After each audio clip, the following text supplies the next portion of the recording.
Buongiorno, buongiorno! Welcome dito sa aking content for the first time na hindi expensive, na kayang-kaya, affordable. Ito yung mga jewelries na handmade. Handmade lang siya pero kayang-kayang bilhin. Costa meno siya dahil ito yung mga 18 euros, 10 euros, 25 euro.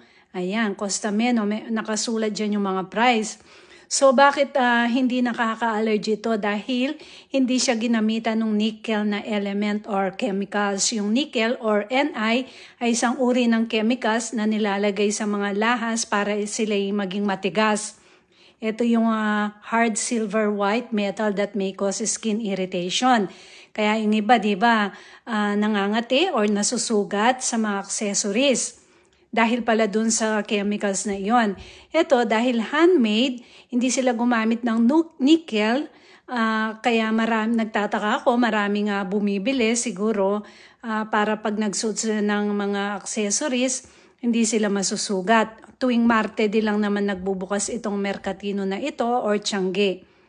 So, ayan, ngayon alam na natin yung nickel na element or chemicals, yun yung nakakasugat pag hindi tunay yung mga lahas. So ito, free. To all my viewers, grazie mille. Ciao, ciao!